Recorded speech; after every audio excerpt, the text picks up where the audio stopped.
mentioned my tank bag when I was talking about the bike and what I was liking about it, but I thought I'd do a quick review on the bag itself. So this is the Givi ST602. It is the smallest of the tank mounted bags that they have. I think it's 7 litres from memory.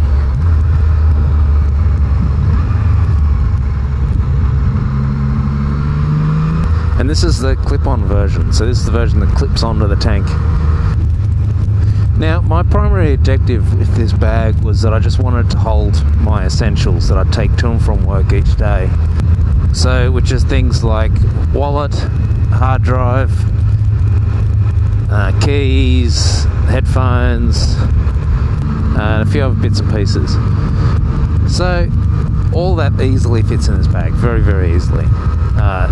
The other thing I wanted was that previously I had my phone mounted here on my handlebars, which was good, but you know, at the same time there was sort of one or two things I didn't like about it. One was that it was exposed to the elements sitting there, and you know, quite a lot of people said, "How does your phone not get ruined?" It never got ruined. It just it was just out in the elements, so if it rained you had to then shove it into your bag.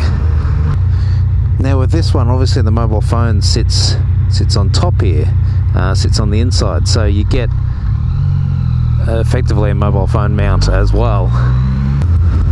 But the other thing I wanted was that, you know, when I got somewhere, I didn't want to have to sort of take the phone off and then do this and then do that, and then sort of, you know, I wanted to try and reduce the amount of things I needed to do when I got off the bike.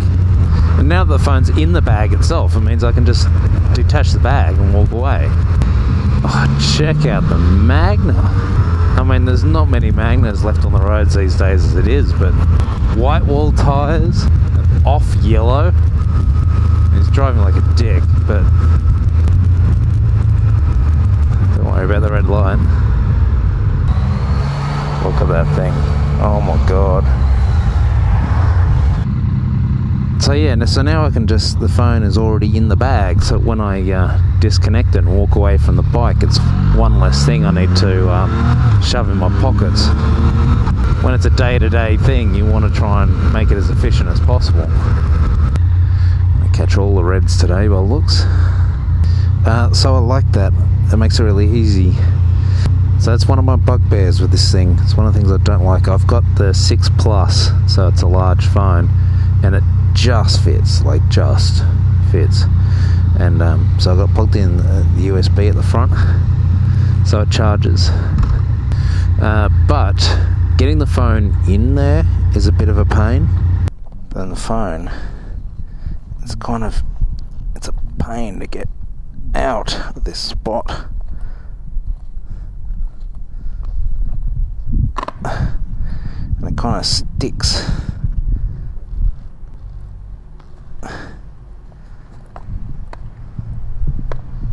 Sticking to the screen.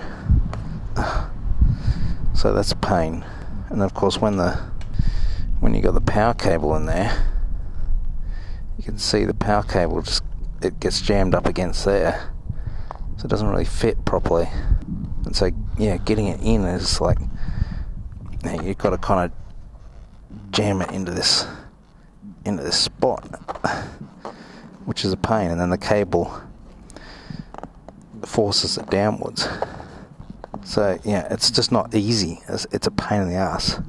What I need is something that flops down and then some Velcro or something to hold it in place. Yeah, this bit, rather than just being elastic like that, it should be something that comes down. It's 5-minute congestion at 200 meters for everyone else. So end result is getting the phone out of the actual bag is far harder than it should be. Yeah, windy it is. Holy shit.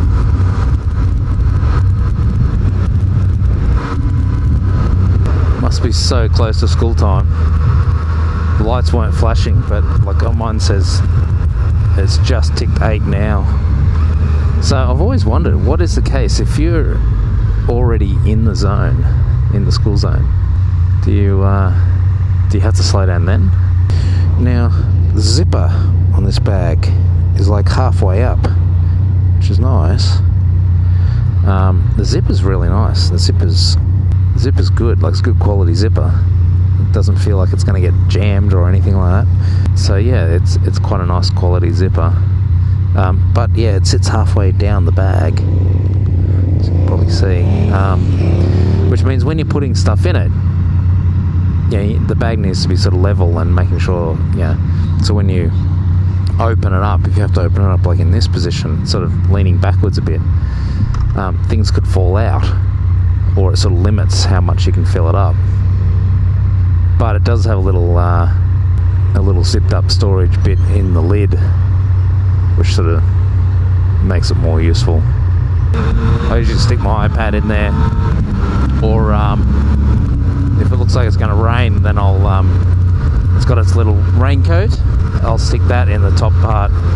And the clipping mechanism works really well. It's really nice, particularly when you're fueling up. So one of the things, I used to have one that was tied on, and it was a Givi bag as well, nice bag, 15 litres though. It was probably way bigger than I needed it to be. And but whenever you wanted to fuel up, it had, you know, clips. But it was a bit of a... It seems to forget that it's 80 k's through here. So yeah, whenever I filled up, it was the pain. Yeah, it was an absolute pain in the butt to get the bag on and off.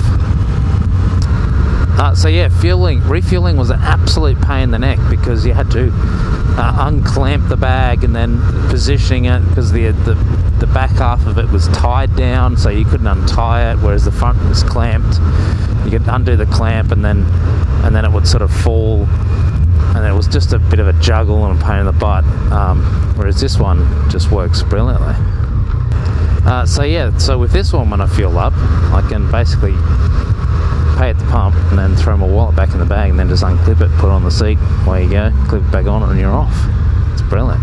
Considering I'm fueling up like twice a week, it makes a big difference.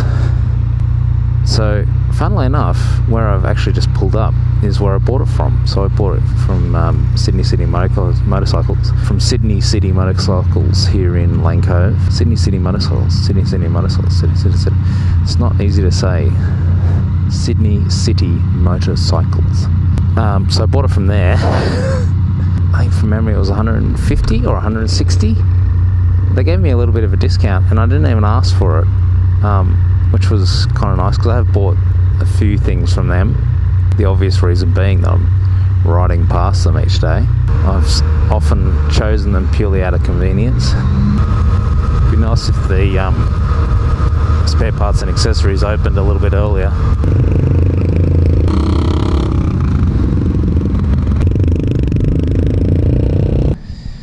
So the only other problem I find is because the port, because the charge cable comes in through here, it kind of forces the phone down. So you can see the gap up here is really nice and easy to use, but down here there's like a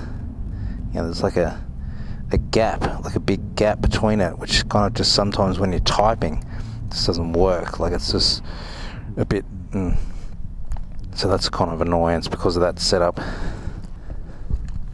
And then this zips. So then I've got the USB port just there, which I've wired in, but then all I need to do is unclip it. So I want to clip the bag on, just plug it in, unplug it, it's easy. The clamp itself is down here, so then you just pull on the clamp and the whole bag comes off. Now that's one of the downsides, is this ring is specifically for this bike, so you've got to buy the bag, then buy the ring. And usually, whenever I've bought one of these, the ring is not available, so then you've got to wait for it. So you've got to pre-order it. Other than that, good bag, I like it. It's really easy to use, really convenient, yeah. And for the money, for $160, it's pretty good value. You can't really beat that. You're not going to find a better bag for that price that's as convenient and easy to use as that. And now I always forget to do the bloody zipper up too, so you're riding along and realise the zipper's open. So clamping it on, look how easy is that, and then unclipping it, done. Like, and it's solid, it's not going to go anywhere. Yeah, it's brilliant. So for the value, it's well worth it. Definitely recommend it, highly recommend it. Yeah, for the value, it's, yeah, for $160 for something as good quality as that and as easy to use and so on, highly recommend it.